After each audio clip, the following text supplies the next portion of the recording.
Yet another great interview at South by Southwest. Now, how do I know? We haven't even done it yet, right? Well, trust me, I know based on the person we're talking to, Danae Ringelmann, co-founder of Indiegogo, not a big deal, Chief Development Officer. I have a lot of questions about Indiegogo. Also did a panel here about women's pay and how they should assert themselves in the work environment. Fascinating. Okay, before, we're going to do Indiegogo first, but first a quick little teaser. Is the 77 cents, women getting paid 77 cents for a dollar for men, is that a real number? The data says it is. Okay. In the aggregate, it is. At Indiegogo, we're basically trying for that not to happen, but in aggregate. Is it a pertinent number? A pertinent number? Like meaning that, is it a little misleading, or no, that's really the scope of the problem? There's probably a lot of contributing factors to it, but I think there's certainly factors that we being people who own companies, start companies, lead companies, can do a lot about. There is a lot of unconscious bias, both from the top down and bottoms up, that lead to this discrepancy and this disparity. And I think if we're all just aware of it and understand what factors potentially drive it, we can be the people fixing it. I'm a bottoms up guy. Okay, so we'll get back into that in a little bit. First, Indiegogo, we've used it, awesome. and it worked great for us. Yep, you opened your studio with it, right? That's right. We raised about $400,000. Congratulations. Thank you. And congratulations to the audiences. You made it happen. Yeah, and we talk about it all the time. And it's an interesting contrast between new media and old media. Somebody was at Oscar, they thanked their agent, the studios, etc. When anytime we went to Webby, a streaming or anything else, we thank the audience first, because without the audience, we got nothing. It wasn't a gatekeeper who got us our audience or got us what we need to put this show together. It wasn't an agent, it wasn't a studio executive, it was the audience.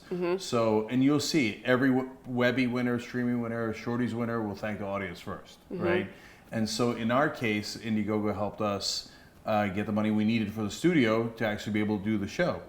So, I mean, it doesn't get any more direct than that, right?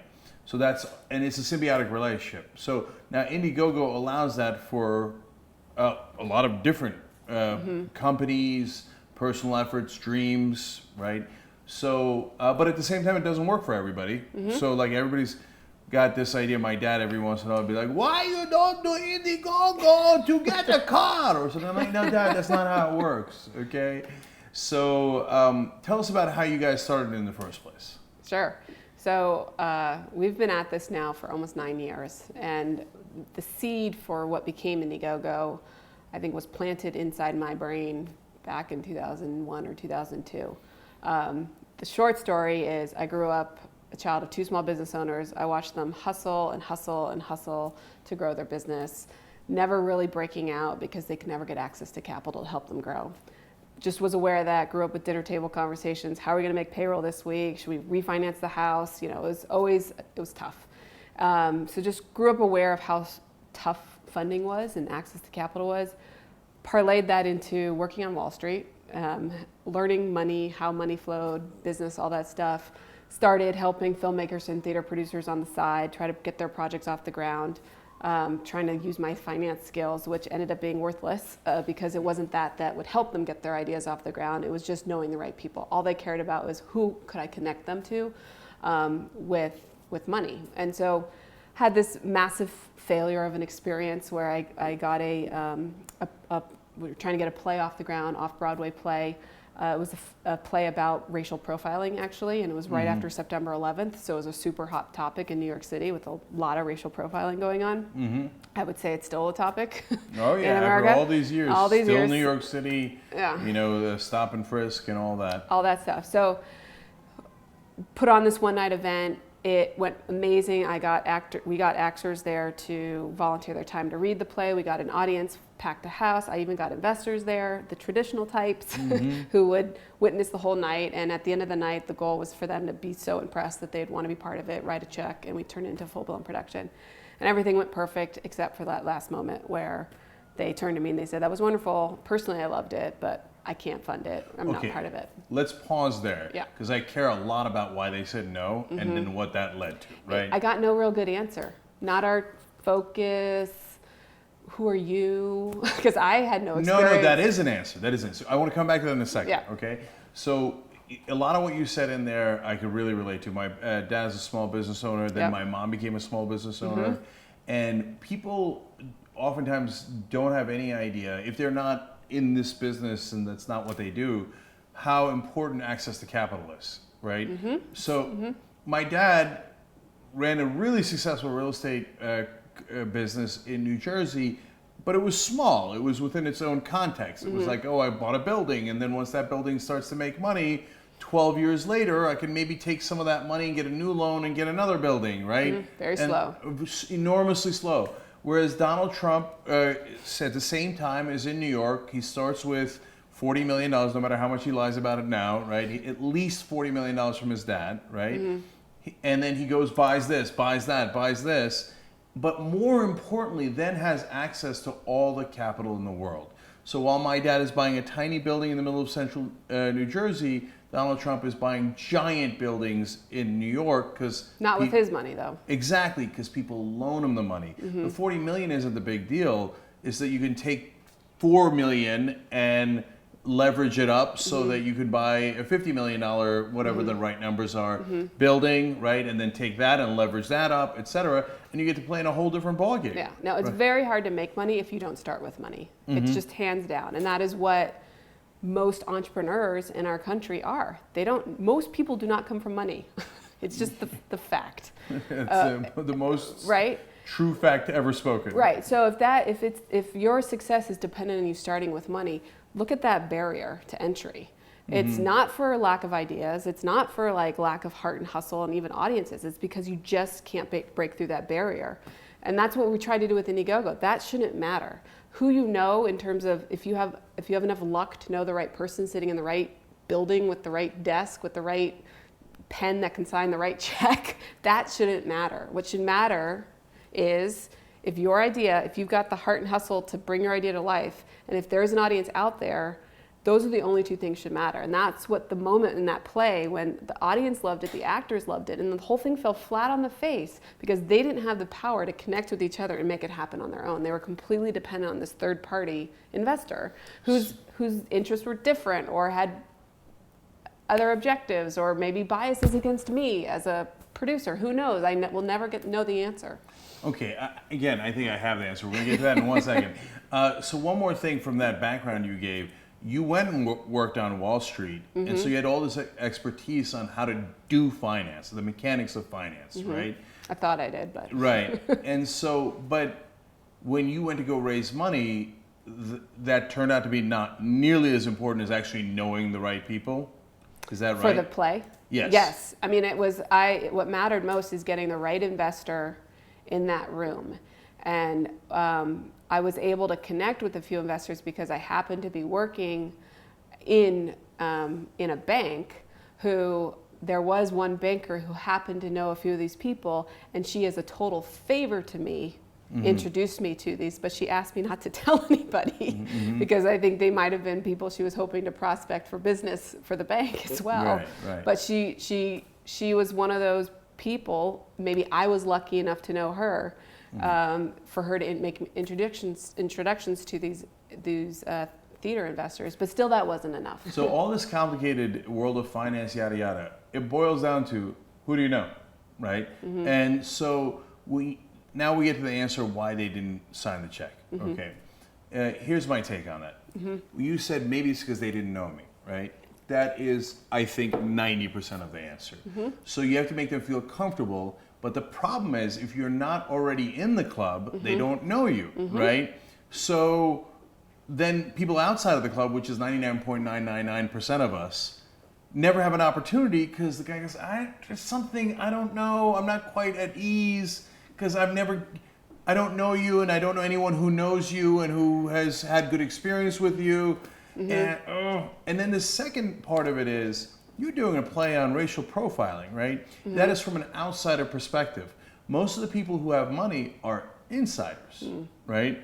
So could have been a part of it without it being explicitly said. You're outside the club, your play is about people outside the club, and then you're asking for people inside the club for money. It's not a good combination. Not a good formula? Yeah. I was pretty much destined to fail. Almost. Okay. Yeah. Hence Indiegogo. But that was That was my solve. That was the original idea was more of an offline fund with a democratic twist. And it was in meeting my co-founders who challenged me and said, if you really want to democratize access to finance, why aren't you using the most democratic tool out there? And that's called the internet. And that was an amazing point. And I explained to them, well, you can't invest online, SEC laws, all this stuff. That said, SEC laws are 80 years old. They probably could use some updating and take into account the world we live in today of technology and the internet and transparency.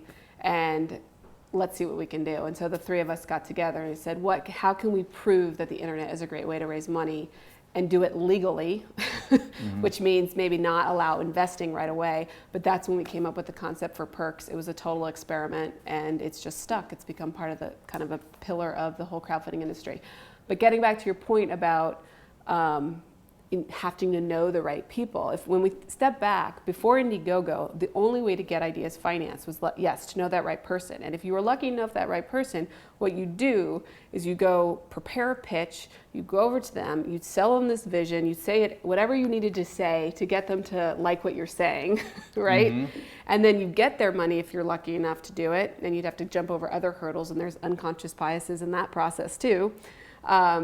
Then you take that money and then you go back to the market, you go build your thing, whether it's a product, a t-shirt company, a coffee shop, whatever it is. And then at that point, it's about getting the world to then come in and be a customer and give you money so that you can take that money and give it back to the people, whether it was a bank loan or a venture capital investor, whatever. Really long-winded approach, a lot of steps in there. And what we did is said, screw all this middle stuff, which is hard, full of potential bias that we can't even see sometimes, but inefficiency at its core. It's full of that. Why don't we just go right to the people you're trying to serve to begin with, which is your customers. If you're a coffee shop, it's the people who are going to be frequenting the business. If it's the Young Turks, it's your viewers. Like, go right to them and let them decide the fate of this idea and let them actually contribute to it, not just in money, but in ideas and feedback and stuff like that. And actually in the process, what you do is you actually launch a product or build a business that is truly meeting real human needs. It's not meeting a need that someone is guessing the world needs to be met. It's like, essentially, in a way, in making our approach far more fair and merit-based, we're actually making it also incredibly more efficient and less risky and less costly as a result, which so it's just a better way to bring ideas to life. People would be shocked at how inefficient and knuckleheaded investors can be, right? If you show them something that's already working, they're less interested than if you show them something that hasn't worked at all, that's just a new idea, but they think is sexy and interesting and yada yada, and they're like, okay, I'll dump a ton of money there, and the thing that's not working. As you can tell, this is a little bit about us, okay? And so, and I guess the reason I say that is because I was shocked, and because I thought that they would make rational decisions. You know, here's result X, result Y, and hence I'm going to put in Z, right? But in my experience, it has not been that at all. It's all about buzz and who do you know, and Bob's kid has got this exciting new app. Oh my God, how many users does it have? 0, perfect, let's put $10 million into it, right? So it's amazing how bad the decision-making process is inside the club. So when you bring it out to everybody, you're right, almost by definition, by the very nature of what you guys are doing, right? And others are doing in crowdfunding things. Well, it isn't going to work if it isn't going to work. If you're not going to get people to be interested in it, and people might have great ideas that could have worked, but they didn't frame it right or market it right on Indiegogo. And then they come back again and try again. And they fail fast and they come back again. And that's okay, and that's actually great. So it doesn't mean that every idea that didn't work was never going to work. It might have been the timing, the marketing, etc. But for the ideas that do work, well, then you've got great evidence that it's more likely to work in the real world. Because people actually just put money in. And what we're starting to see, actually, is my theory is that the reason why there's bias in the kind of decision-making process by traditional investors is because their job essentially is an impossible job, which is basically guess what the world wants. And because no one I always like to say the best indicator of the market is the market itself. Like, it's crazy talk. Crazy talk. But because there's no market that exists yet, it's a total gamble. And so that's when you're faced with that much uncertainty, what do you rest upon to help you make those decisions? You rest upon who you know, people you know whose opinions you trust. What do they think? People who you like, their opinions you trust. And so suddenly you get quickly into the world of groupthink, which is a very dangerous. All the research shows groupthink does not lead to better results. And maybe we have this heuristic out there that 9 out of 10 businesses fail.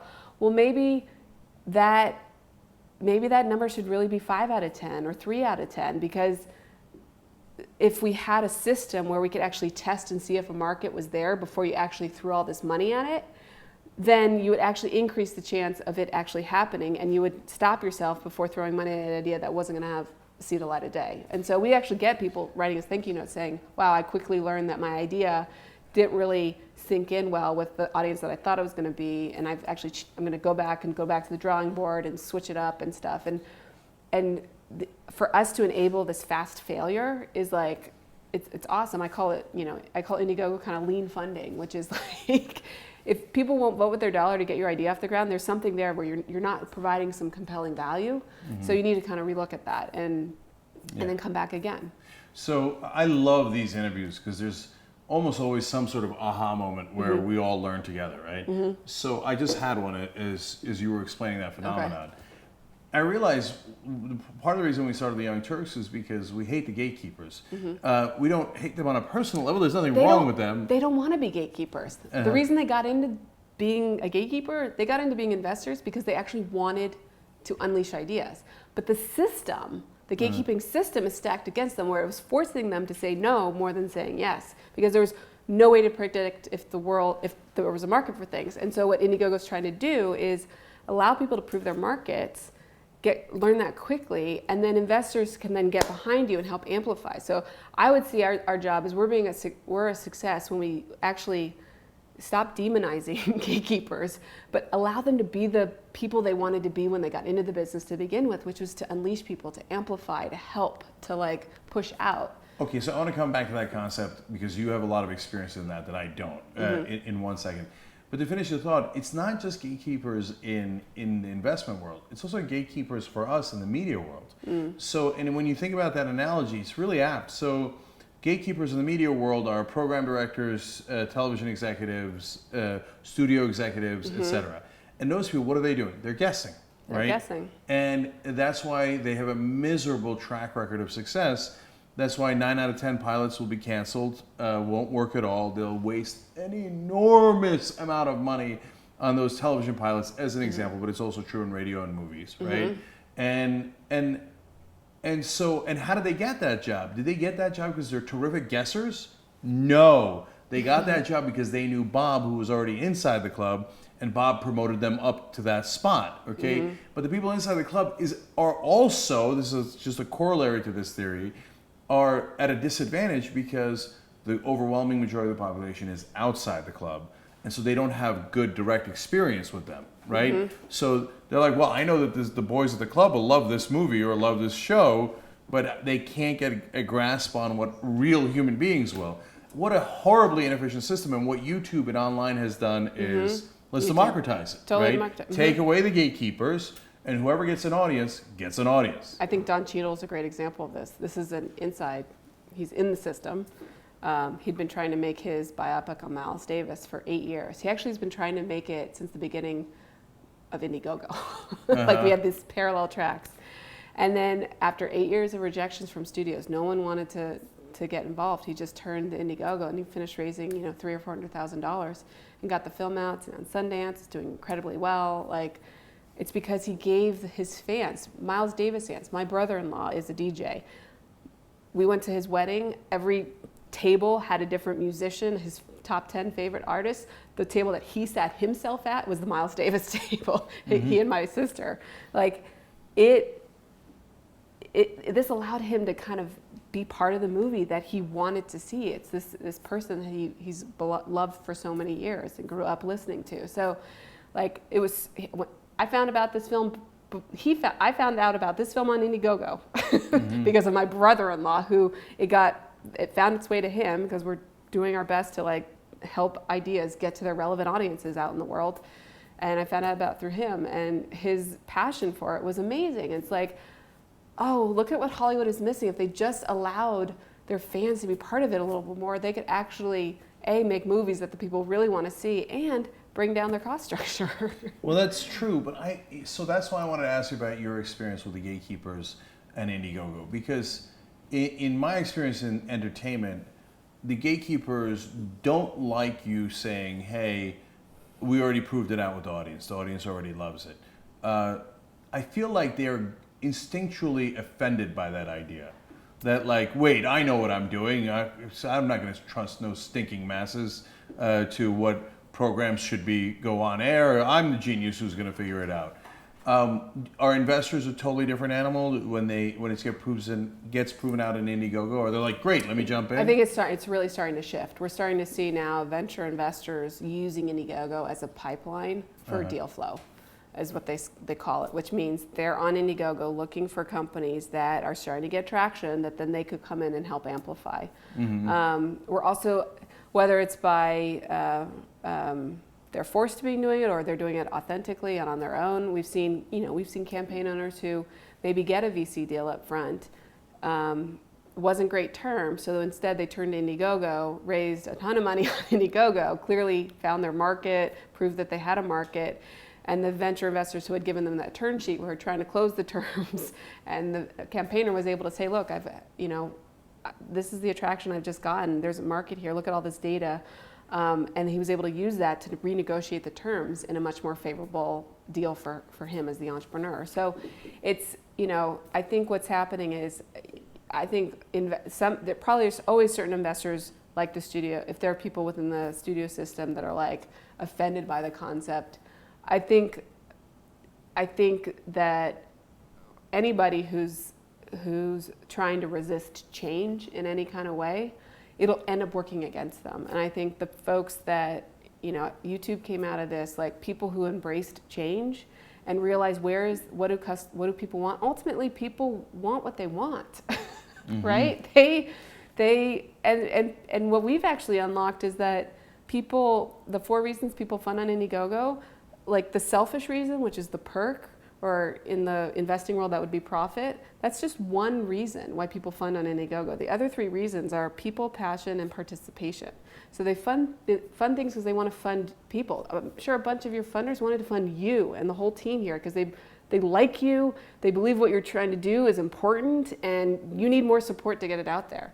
They also are funding for passion for project, like the actual project. Like what impact is TYT having in this world, and I want to be part of making that impact bigger. And then, and that's the 3rd thing, which is participation, and I want to be part of it. I want to be at the water cooler saying, I help make that happen, because, we all we all have busy lives. If we all could do 20 full-time jobs, we would, because we have that many interests. We're human beings. We love music. We love starting businesses. We love coffee shops. We love all kinds of things. But unfortunately, the way work is structured is you kind of have to do one job unless you're a freelancer, but then you have to be really good at discipline and juggling and all that kind of stuff. But in the end, like Indiegogo allows you to participate in all of your interests. You don't have to define yourself just by one thing. And I think in that fact that we've unlocked those motivations, there's huge opportunities for creators of things, for filmmakers, for innovators, like to recognize that that's why people want to be part of your project.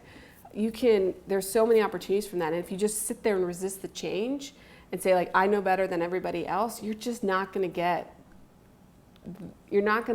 put out the stories that you could. I mean, I don't think elitism has ever really served people well. Well, actually, maybe you could argue that. Well, it served the elites well.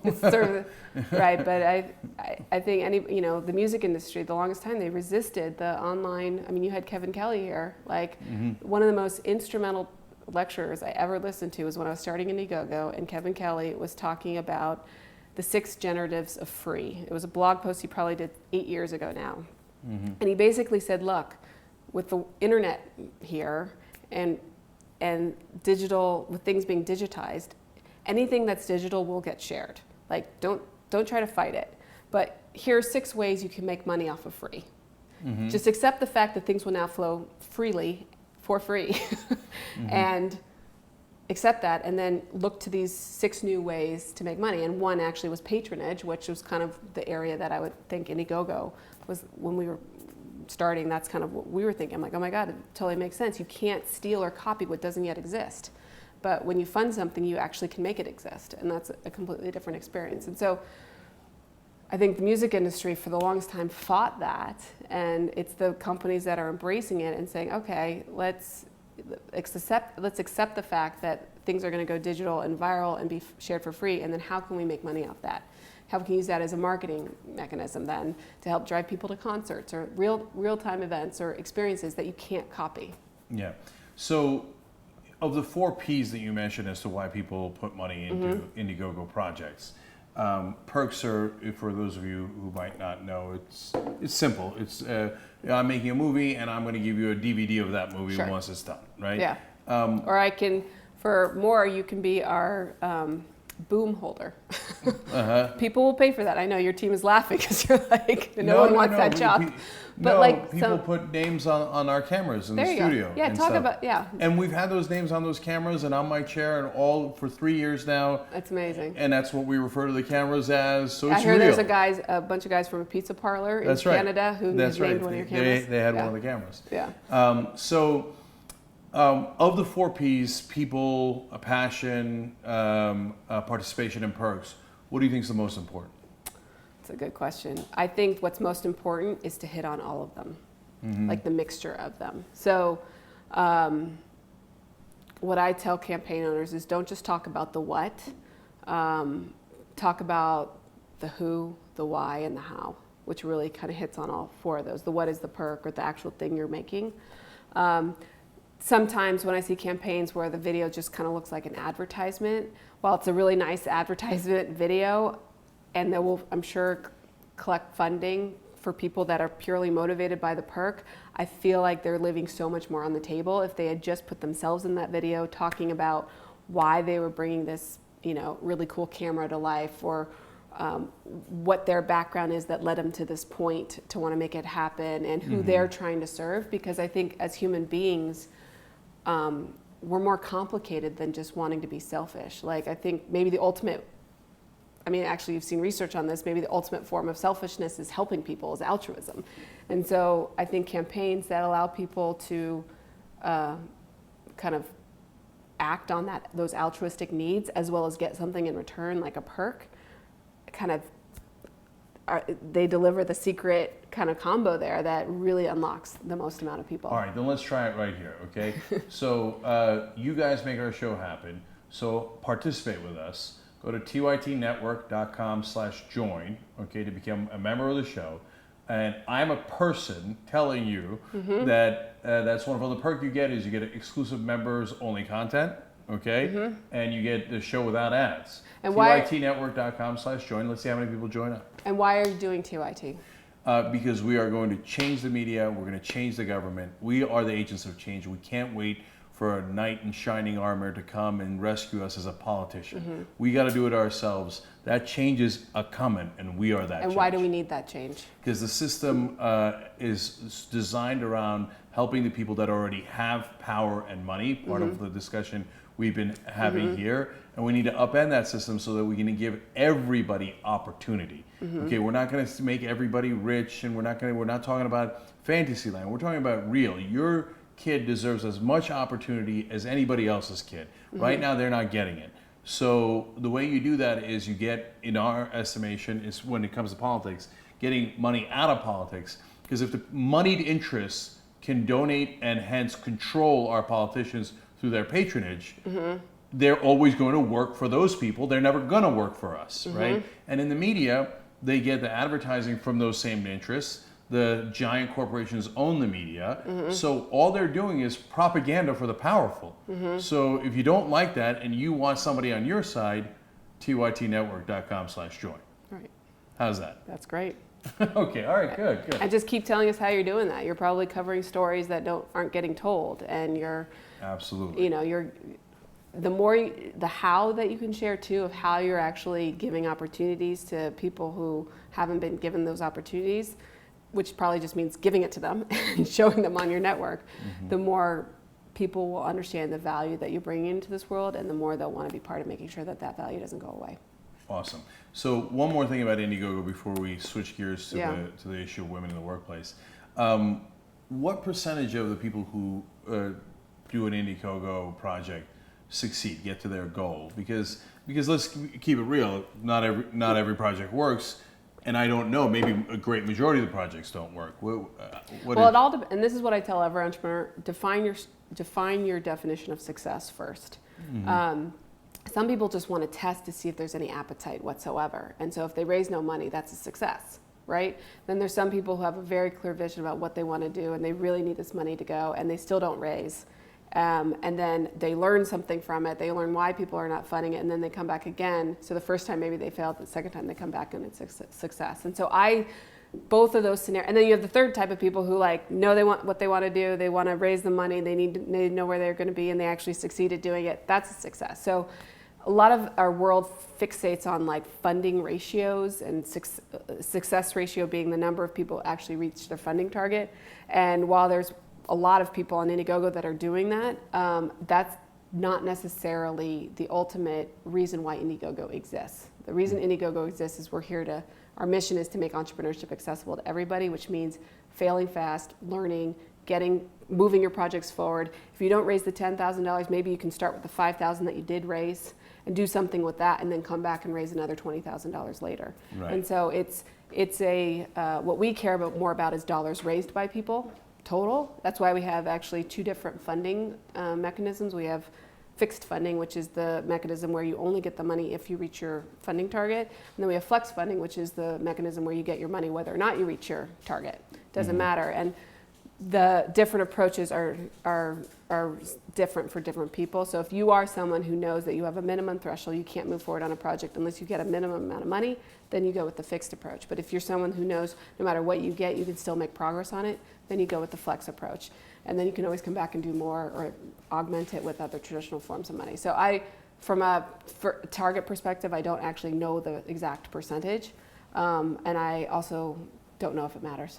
Right, and I think that a lot of people don't understand that in my mind, one of the most important ways to succeed is to fail. Mm-hmm. To not be afraid of failure. That's what keeps so many people back. But the reality is there's no way to succeed without failing. I keep threatening to give this speech, I haven't given it yet, where I want to explain the secret to our success is all because of our failures. Oh yeah. And so you learn what to do, what not to do. And even within a campaign, if you have a perk up and no one's claiming it, swap it out, try something else, lower the price, see if people start funding. What we're seeing is people if you're using the perks as a way to kind of offer the item that you're eventually going to go make, it's a great way to test your pricing, test your features, test the messaging, see what people are funding or not funding. And so we had one campaign that they were trying to raise $30 million. They raised $13 million. So they didn't technically reach their funding target. But please let that have been a flex one, so they actually got the $13 million. No, it was a fixed. So the money went back. Yeah, it's okay. There goes the $13 million. But I don't know that it's okay, but okay. Go they ended up learning so much about what their product, the feature set, what their users actually wanted. And because they learned so much, I think not the next day, but very shortly after, all these partnerships just showed up and they helped make it happen anyways. So it was this incredible testament, market validation that happened from it. So it's always easy to fixate on the dollar amount or the target or whatever, but if you just remember that this is an experience that is going to teach you a ton. There's probably surprises. I don't know if you had any surprises in your campaign of people coming out of the woodworks with huge surprises. Yeah. First of all, the number was a huge surprise. Mm-hmm. We were expecting much, much lower. Mm-hmm. I mean, we were blown away by people's generosity and their willingness to participate and it's help not us generosity. They want you to work. They need you in their lives. Mm-hmm. Give yourself credit. You guys are doing good work here, and you're trying to get conversations out there that are not happening in the media. And there's people in the world that need that to happen. They want that to happen, and you're the way for them to make it happen. So yes, it is generosity in that they didn't have to fund you, but it's also you're allowing them to create this network that didn't exist before. Yeah, and so One last question out of curiosity on Indiegogo, and whenever I say last question, people should. We have a drinking game on the Young Turks. They drink because it's never the last question. But so, do you have a dollar amount that has been raised through the entirety of Indiegogo?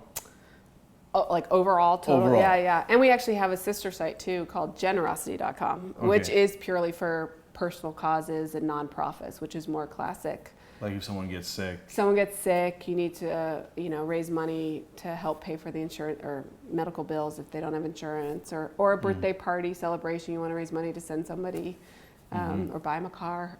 Maybe there you go. Your father might have been right. Why you don't raise the money for the car? Okay. Anyway. A friend would probably do it for you if you really. Anyways, that we do have generosity.com, and that's free, so no Indiegogo fees, and it's really just to allow people to. When life happens, that's kind of how we talk about it. There's sometimes that's when your community can rise up around you and help you out, get through those life moments. Right. And we've had campaigns that raise, over $2 million for. This one woman was trying to free end the sex trade in Asia, and she had a specific program that was very successful at getting women out of sex slavery. And the New Yorker Honey, who many people might know, he's also online. Photographer who has a blog. He used it to raise money on her behalf, and he ended up raising over $2 million. So it's whether it's $2,000 or $2 million, it doesn't matter. So your question, how much of total across both sides? I think we're hopefully soon to be at $1 billion, but I think we're somewhere between $800 and $900 million right now. Jesus and Lord mercy, that's a lot of money. That's a lot of money. When did you guys start? 2008. 2008. So 8 years. The first 2-3 years were the word crowdfunding didn't exist when we started. Yeah. We knew every customer, and that was actually hard. The moment we started to grow and I didn't get to talk to every single customer was a really hard moment, but it also meant that it was really working, and the mechanism, the platform, the democratic equal opportunity system free of gatekeeping was actually working. Okay, fantastic. All right, finally, women in the workplace. Yeah. So a lot of people will take that 77 cents that women get for every dollar that man gets as a misleading number, right? They'll say, the classic example is, but there's more women who are nurses than there are who are doctors. So yes, men will make more money because they're in more lucrative positions. Or some moms, even if they're lawyers, will go on the mommy track and go part-time, and hence they'll make less money. So all of those are voluntary choices. So that's why the number is misleading. What's your response to that? I still think there are women working in positions full-time next to men in those same positions full-time where there is inequity. And I think a lot of it is very... I don't know if it's from anything super intentional. It's not like the managers are saying, yes, let's pay women less. But I think it's a result of us being, unfortunately, unconscious beings for much of the days that we live. It's very easy to just kind of go in automatic pilot, just get through the day, get what you need done. And not step back and think, how is everything going? Are we doing our best jobs here to make sure that we're attaining all of our goals, which is not just growing the business, but having the right people, setting people up for success, making sure everything is working there. So I know at Indiegogo we have a very, I think our people team has done an amazing job. They are constantly revisiting kind of pay structure, pay levels. Trying to make sure that if you're a certain level, you get market rate. It's almost formulaic and objective, because if the more objective we can be, the less risk for unconscious bias to kind of get in there.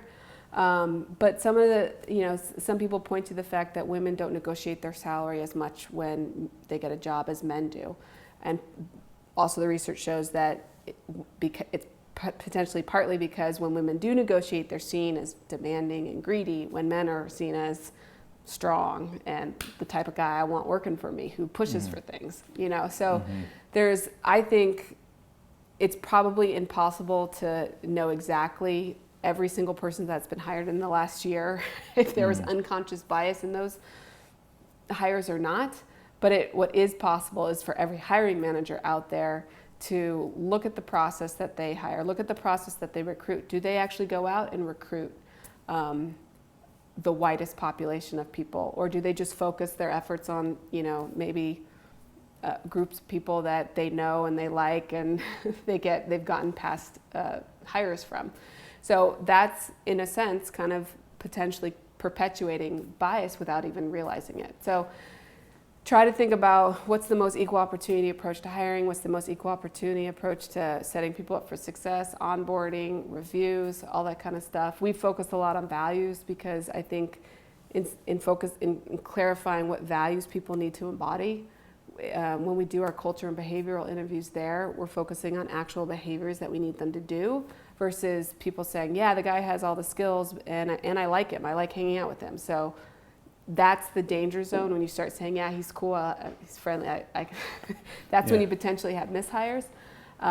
But what we found is actually by focusing on values and focusing on behaviors, what you end up getting is a super eclectic group of people that are completely diverse in their backgrounds, experiences, personalities, and all that. But what they're united on is their behaviors and the values, and that actually brings them together and probably makes them friends in the end. And that's the number one reason people love working at Indiegogo is the people. And that's because we all are fearless, collaborative, authentic, empowering, which is our core values. And when you work with people that share those values, it's easy to work with, and then you like them versus the other way around. So that's very interesting. I want to try to break it down a little further from my perspective. So first, I think there is some truth to some of the disparity between the $1 and 77 cents is based on the professions. Although there is biases in the whole country as to what professions we should go into. Well, there's interesting. You know, I had a baby last year, and my whole plan was a home birth, but some things happened, and so we ended up going to the hospital.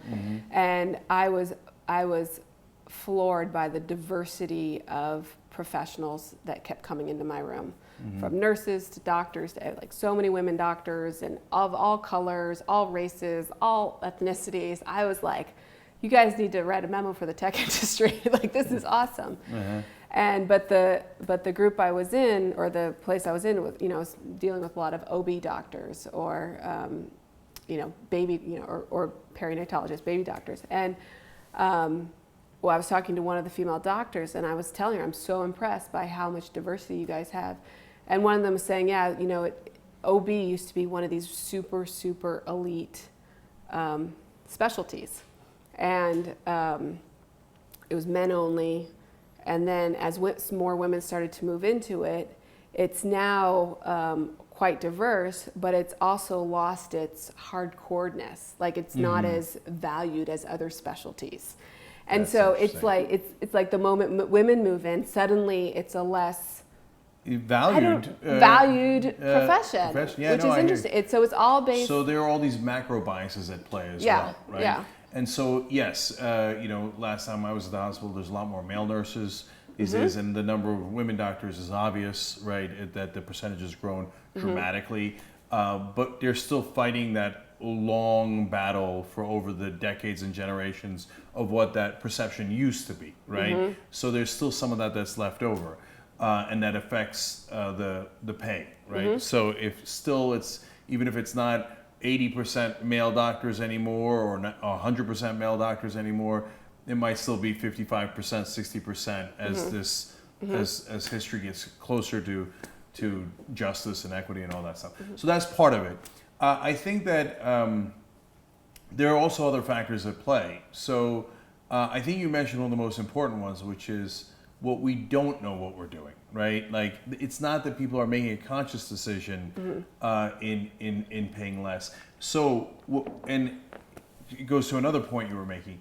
I've seen studies that for young professionals getting their first job, women actually not only are paid the same as men, but in some rare instances are paid a little bit more, partly because there's more of them, right? And so, which is a little counterintuitive with supply and demand, but like, there's more women getting graduate degrees, there's more women getting professional degrees. Okay. And so, but part of the reason, I think a huge part of the reason, based on the studies that I read, was that your entry-level position at a law firm, for example, is a set number. There's no ands, ifs, or buts. If it's 75,000, it's 75,000. It's not 77,000 for the dude, 73,000 for the woman. That's just not how it works, right? But the real problem comes in at the higher levels.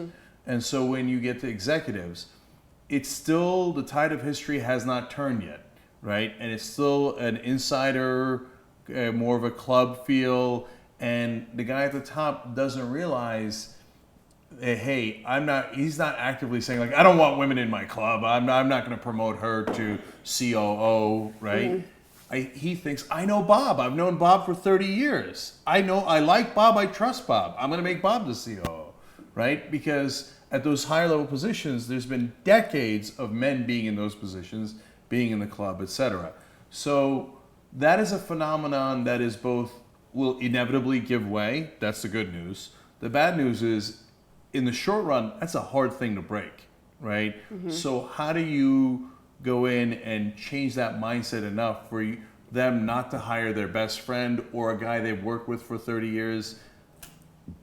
Especially when women have been allowed into those positions for the last however many years. Well, I think one thing that's helping is the transparency. Welcome. Once again, the internet's done a wonderful thing.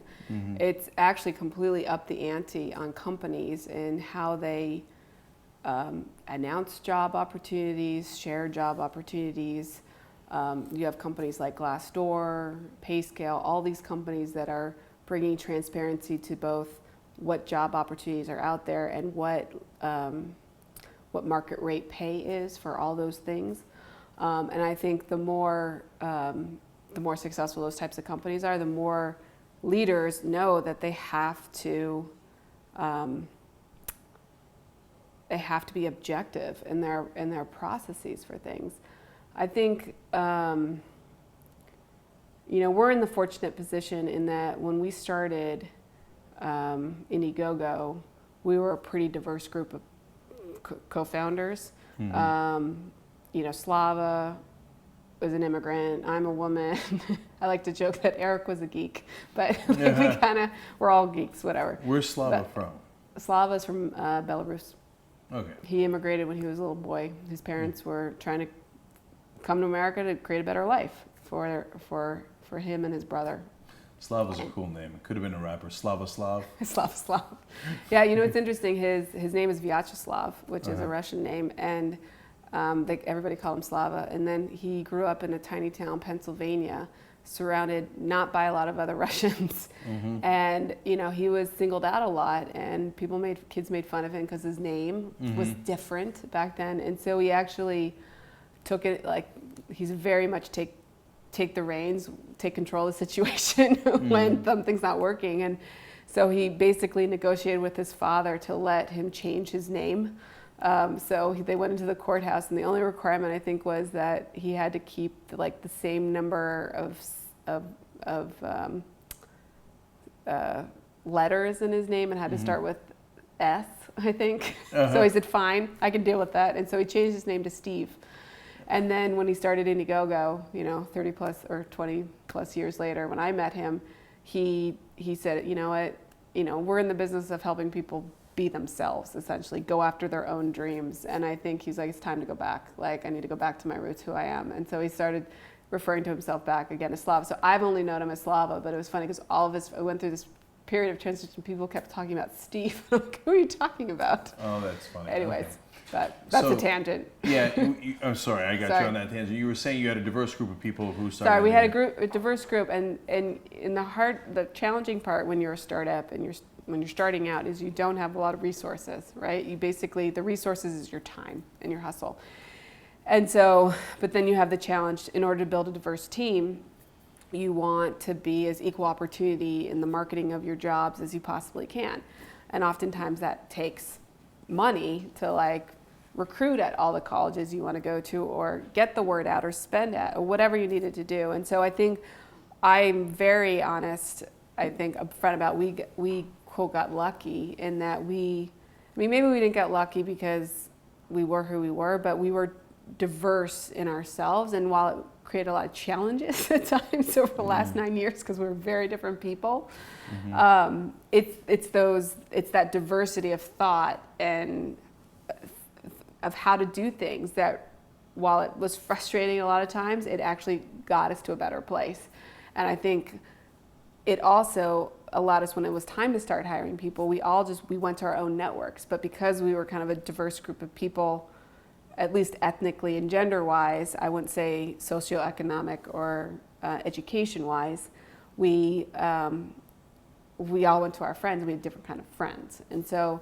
And then once we started building that up a little bit, then I was able to, not with money, but with my time, go to women's conferences to talk and, recruit there, or, Slava's always trying to stay true to his roots and, do things where he can help, and Eric the same way. So but then what we're missing out on is we don't necessarily have, ethnic diversity. And so we have to be proactive about looking at what we're missing and proactively going at it. And we just had to do it with the resources that we had, which in the early days was just our time.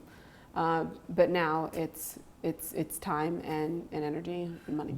Let me ask a controversial question. Do we have to be proactive? I mean, so for us... Yeah, here's an example. So let me just give our example for a second. We want more women hosts on there, but women hosts are honestly harder to come by. And as soon as they do well on air, somebody pays them 3 times as much. So you're looking for someone who's already good at being a host? No, not necessarily. No, I mean, a lot of our hosts have come from, just starting fresh and building on up. But what are the attributes of a good host? Honesty, passionate, smart, fun. So there's plenty of women out there like that. That's right. So maybe you have to do a little more building up. If they're not already hosting or have had experience doing it, maybe you can look for those attributes and convince them you should come. So we want that, and we are being proactive about it.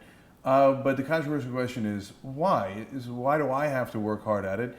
Isn't it just that I have to be open to it? Shouldn't women who want to be hosts, this is a perfect opportunity for them in a place like this where they're not going to be judged on different things like their experience or a whole host of other things. Isn't it on them to figure that out and apply? It's two-sided because we used to say it's just being equal opportunity. Like any resume that comes in the door, we'll read. That, we could easily say, hey, we're doing our job. But if we don't, the moment I started talking at some women conferences specifically towards women, what that was, and I was talking about Indiegogo, and I was talking about starting campaigns, and I was talking about all that kind of stuff. So I didn't go specifically to recruit. I just was talking about what we were trying to achieve in this world and how we were achieving it. That's when we started getting a lot more women applications, and not everyone, but a lot of, especially in the tech world, I'm speaking from the tech world, which we have our own gender biases that we're dealing with. What I heard from a lot of female candidates was when they knew that there was a woman at the top, they knew it was, they assumed, and now it's my job to make sure it becomes a reality, but they assumed it would be a better place for them as a woman in technology trying to craft their career. It'd be a better, more healthy place. And so while we could have said, we'll take any application, if I wasn't out there saying, we want you, then the people might not have thought to have applied. And then there's also things like, I was talking to a bunch of our female engineers, and when I was asking them about, why did you choose Indiegogo, et cetera, they started opening up about what their process was when they were looking at companies. And they know very well that in engineering, they are a minority. And while some people might say, that's amazing, you're going to get a job anywhere you go, you're lucky to be a girl engineer, what they were focused on was I want to go pick an environment where if something were to ever happen to me, like any kind of sexual harassment or whatever, I would want to be able to say something about that and not be completely blacklisted and turn into a problem person. And so whenever they saw a company that didn't have a lot of engineers, already female engineers, and they were going to be the number one or whatever, they're like, God, that's a lot of pressure, and I'm going to have no protection potentially, and I just don't want to take on. I just want to go build stuff. I just want to go code. I don't want to have to deal with all this potential risk that I might get called out and blacklisted and all that kind of stuff. And so the way they tried to figure that, they looked at what companies already had female engineers, and they also looked at the job descriptions. And if they saw things like Rockstar or Ninja in the job descriptions, they're like, yep, programmer culture, not for me. I'm not even going to apply. And so while there's companies out there that are like, no women are applying, they're doing things unconsciously, but they're actually sending out like barriers and saying we don't want you by using words like ninja, rock star, or doing nothing to have like an HR system that they can trust, that people can report stuff into. So last thing on this portion of the conversation is, how do we break through those folks? Because I think that a lot of people who wrote that description would be blown away that rock star and ninja were bad words. Are they men? Yeah, I'm saying if they're men, right? Yeah. And so I don't think they're doing it out of malice. Well, that's what I'm saying. There's a lot of unconscious bias. That's what Right. unconscious bias Like, is. It's not maliciousness coming. It's just not thinking about how do we be as inclusive as possible. And I think that if you tell them that, my best guess would be for a lot of them, the reaction would be to put up a wall and to say, "What the? I just said rock star. What the? How is that pro men? Why is that a bad thing, right?" So how do you break through that and say, "Hey, I'm not blaming you.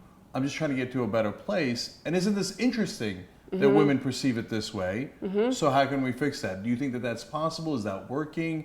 Or do we still have... Well, I'm sharing this. When I learned that insight from one of our female engineers, I was like, do you mind if I share this with the world? Because I think me just sharing this with other entrepreneurs who are looking to hire engineers, like, I think they will benefit from it, and that will eventually end up benefiting you and all the female engineers out there.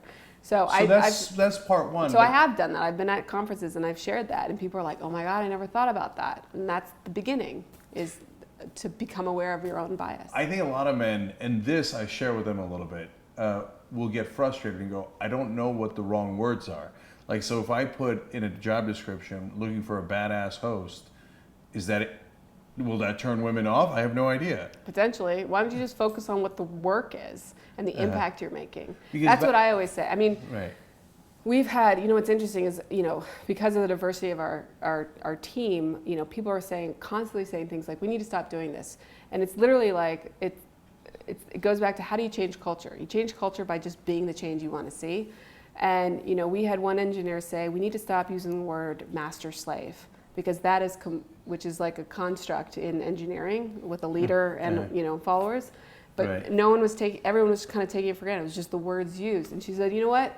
Let's not use those words anymore, because that is a time and era in our history that no one is proud of. So why bring it back? Why honor that? Same thing for powwow. Everyone was saying, let's do powwows all the time. Well, that's a very sacred coming together, ritual for Native Americans. Don't belittle it. Like, it's something that should not be just set off the cuff. And so, while I wasn't aware, I wasn't even thinking about powwow, she had the fearlessness to speak up, and everyone's like, you know what, you're right, that's not what we stand for. We don't want to put people down. Indiegogo's all about bringing people up. And she did it in a way where she's not like, you guys are all evil for using these words. She was like, hey, we're in control of our own destiny. I've been thinking about this, so I just want to say it, which I'm glad she did, because authenticity is one of our values, and one of the behaviors there is saying what you believe is right, even if it's hard or unpopular, which, in having that value codified, it gives people the license to then say stuff like what she said out loud. She said, look, I just feel like to be Indiegogo, we're here empowering people, and it doesn't feel right anymore to keep using these terms, and I'd love for all of us to let go of these terms and start using new terms. And she suggested new terms that we could all use. And it wasn't like this weird kind of, her trying to be righteous. She's honestly just trying to help us all make the change we want to make, and we kind of, it just kind of happened. And so it was cool. It was a beautiful example of just culture change happening. I think my takeaway from that is that it's something we focus on the show all the time, which is be open to different perspectives. So my perspective is not always the right perspective. Right. And I think that goes both ways, because I think there will come a point where we cross the line where we go from, oh, super understandable why you wouldn't want to use master slave as code words or whatever, coding words. And wait, off the reservation, that's uncomfortable. I made a reservation at a restaurant. Well, if you're complaining about that, I don't know. Now you might have gone too far. You have to be open to my perspective. That seems like a bridge too far. So the key is to be able to have a conversation. Exactly. And to trust each other enough to be like, hey, this is making me uncomfortable, or wow, I didn't realize that I just crossed your line. I'm sorry, that's not what I intended. And then you on the other side be like, yeah, no worries. Like, I'm not saying you're evil. Right. But going back to your point about women, though, like, how much is it your job or their job? I think it's both jobs. I mean, we have the lean in, whole movement going on. but it's also the like welcome in movement that should happen from us. So you want to be equal opportunity. You want to take any host that applies and all that kind of stuff, but you also want to say you have to be proactive in saying we want all kinds of hosts, because not any one perspective is going to give the whole perspective. And so, and yes, you have to have, let women apply, whatever. No, you don't want quotas. No, you don't want to be like, you're a woman, can you come up here? Because that is the first way to piss off any woman. It's happened to me. They're like, you're a woman, will you speak here? It's like, thanks, you just said I'm nothing about my skill set or anything. Right. Just totally unintentionally insulted me. Right. But if you think I have the qualifications as a speaker at your conference, then yes, I'm interested in having that conversation, et cetera. So what I recommend you do is just focus on what are the attributes, what are the skill sets, what are the characteristics that would make somebody a host, and then work on marketing that, saying we want people who are X, Y, and Z. And I think men and women will be like, yeah, that's me, or yeah, that's not me. And versus saying we want women hosts, or we want male hosts, or we want hosts. Like maybe the word host is not, everyone has a different interpretation of what a host could be. I don't know actually what would make a good host. Right. And what you described, we're like, oh, that seems pretty reasonable. Like maybe I could host, Right. Yeah. Well, a lot of people can host, they just don't know it. But that goes to my point about, yeah, it's on me to not only just be an equal opportunity employer, but to welcome in. I totally agree with you. Part of that is I want to say that's not enough. That you guys have a responsibility too. Whoever you guys is, women, minorities, whoever at this point is less represented. I want you to be fearless. I don't want you to just wait for me to like roll up the red carpet. Yeah, and you don't want that either. Right. But like you want them to know that you exist and that you want them. And then it's up to, like I didn't go to these women conferences saying, hey, please everybody sign up for a job. I just went there saying, this is what we're doing at Indiegogo. This is what we need. This is what we're trying to achieve. And then people were like, I want to be part of that. And they opted in, right? But they didn't know about me or about Indiegogo, and they didn't know what our values were until they heard me speak. And they wouldn't have heard me speak if I had not made that extra effort to go that day to that women's conference to talk to a room full of women about what we're about. Right. And so to me, like, I think that the lean in thing focuses a little bit too much on the salaries. And I might be enormously biased here because I'm the CEO of the company. And to me, like people, like now everybody's convinced that they're paid too low, right? Like, oh, calm down. Okay, there's some of that is enormously true in some companies and enormously not true in other companies. And there's a lot of things that people don't know. And it's not just women who are now thinking they're underpaid. Everybody thinks they're underpaid for everything, right? Yeah. So you can tell I definitely have it from this perspective, and I admit my bias, etc.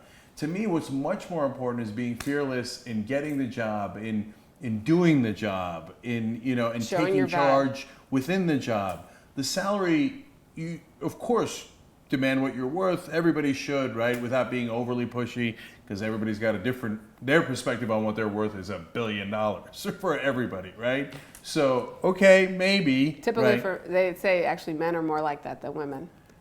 In my experience, it's maybe balanced. Not. Maybe yeah. I think the millennial generation might be changing that too. Totally. Yeah. Right. Totally. And so to me, the fearlessness is so much better directed at other parts. And I don't want to just say the salary will work itself out, but I think it's a less important part of the equation than being awesome at your job, yeah, which then will lead to great things. I mean, the panel that we just came on with Elle magazine that's where we all focused. Is like, look, first, instead of fixating on what your salary rate is or what the offer is, fixate first on what is the job, what are you doing, how are you creating value, what responsibilities are you taking on, what responsibilities have you come to take on since you started. And then look, and that's what I was saying before, the benefit is now we have like tools out there. The internet is bringing us all this information about what are the right pay levels for certain jobs with certain levels of responsibilities.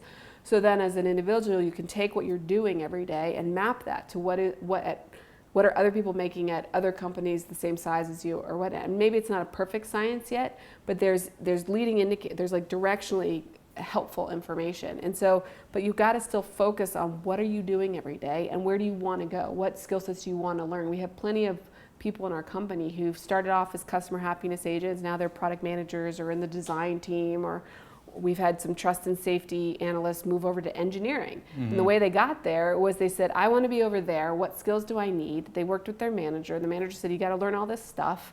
We have an education allowance so people can kind of take a class here and there or whatever to beef themselves up.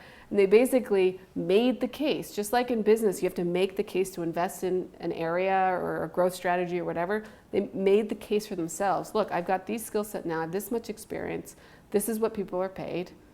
Let me move into this role, and it's happened. And we do have a team. Our people team is they're very focused on trying to make sure that our pay levels are as objective, like people are objectively clear as possible, so that it's not a who negotiated the best when they got hired, but what level are they at, what experience do they have, what roles do they have, and responsibilities are they doing now, and where does that map in terms of salary. So we're trying to take that whole like have to negotiate, like make sure you don't get screwed, worry, just off the table completely. Okay, now this actually is the super last question, which brings us back to Indiegogo.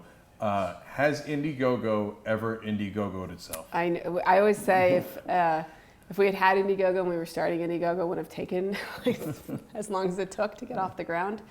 No, but the conversation is not dead. It's always kind of in the background for us. I think because there's power to it. It's not just, when you raise money on Indiegogo, it's not just money. It's empowering the audience, empowering the world to determine the future. And so, answer is not yet. Okay, but based on what you said, it sounds like you guys should think about it more. We did when we first started Indiegogo. We did it in the offline manual fashion, which was the only option available to us, which was we talked to everybody we knew and asked them if they wanted to fund. I got my chiropractor involved. Like, we got their Slav and Eric's, one of their the mutual bosses that they had, she got involved. Like, we did it the offline approach. And in learning that, it actually influenced how we built Indiegogo. All right, awesome. So thank you so much for coming in. What a great interview. Thank you so much. Thank you for having me. It was fun to be here. Keep doing what you're doing. Thank you. You too. Thanks.